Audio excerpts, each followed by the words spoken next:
We back. Back with the Karmelo. You know, it's a lot.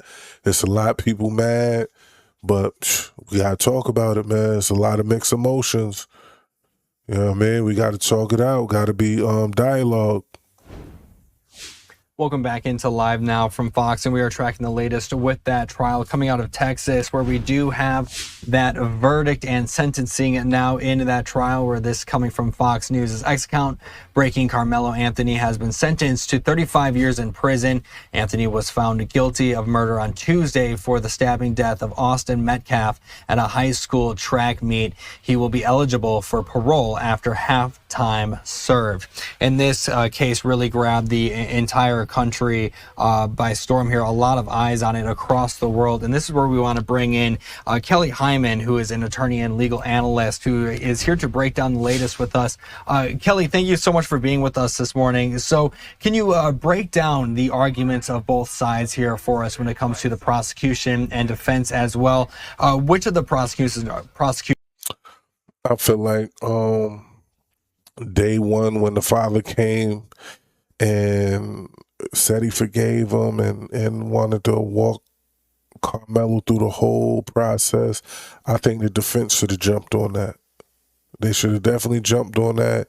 Whoever was pushing the narrative that this happened and this happened, none of the facts was right. He did not get jumped. You know what I'm saying? And you can't take somebody's life because they pushed you. It don't work that way.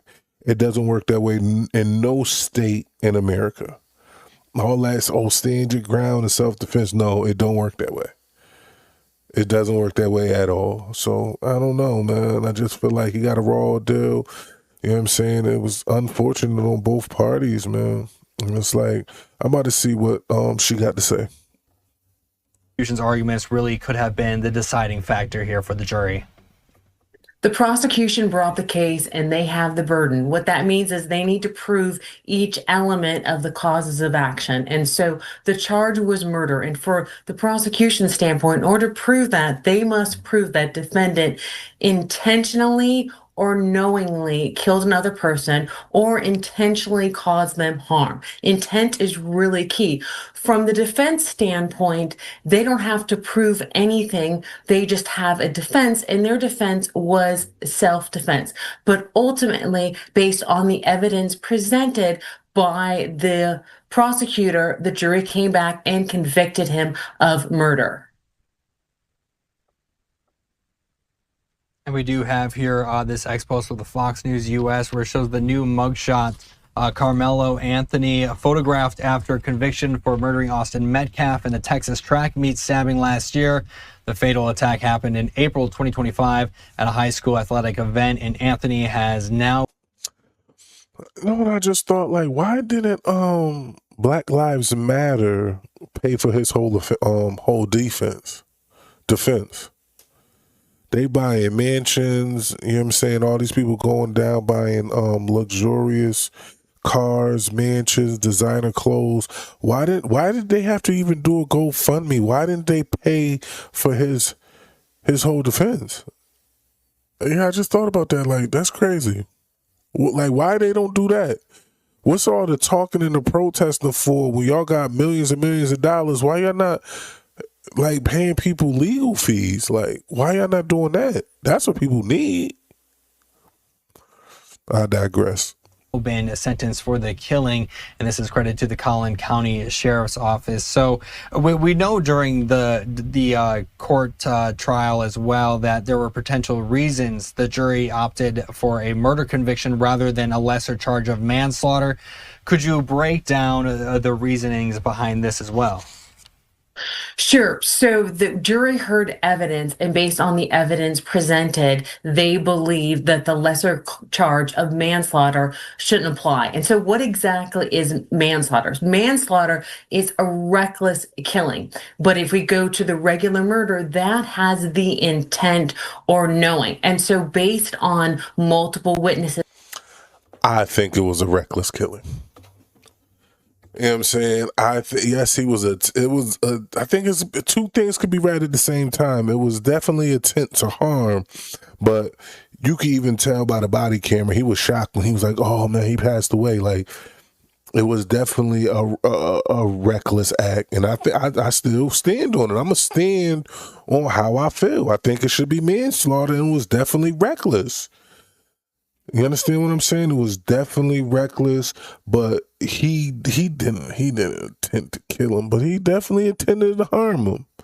Cause you can tell if you go back through the whole story, when he found out the boy passed away, he truly was clueless. Like, oh man, like, he didn't even think he was going to pass away. So he was definitely being reckless. And testifying, the jury most likely thought that it wasn't in fact a manslaughter case, but it was in fact a murder case. And that's why, based on the evidence presented, that they believe that he should be charged with a higher charge. Now, it's important to remember from a sentencing standpoint, when you look at the murder charge, the sentencing could have been anywhere from 5 years to 99 years. Now, manslaughter is a lesser charge. And so what that means is, if convicted, which he was convicted, then the sentencing would be lesser, 2 years to potentially 20 years.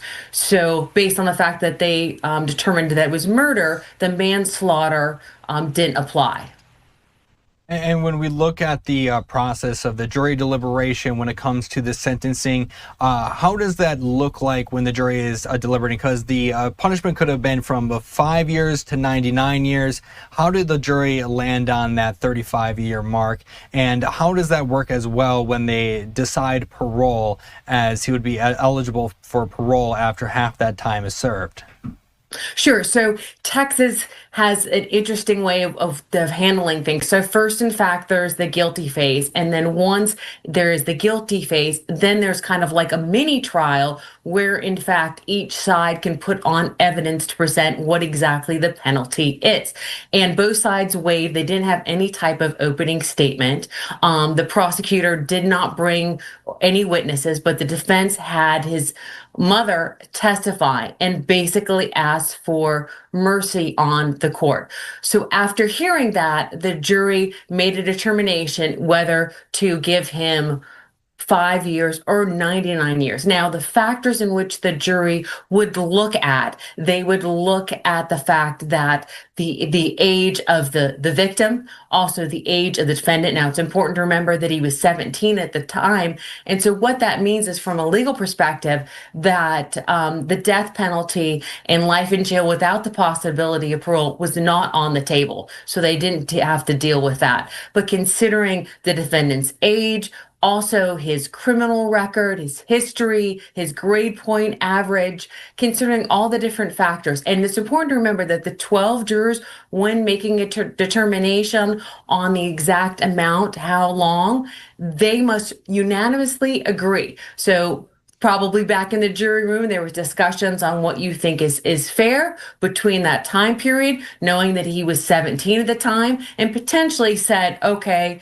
he's 17 years old, 35, that puts him potentially in his 50s. But as you pointed out, that there's a possibility of parole, but that's not available till half the term of the 35 years. And then at that point, then it could be considered. But it's also important to remember that most likely we're going to see appeals in this conviction.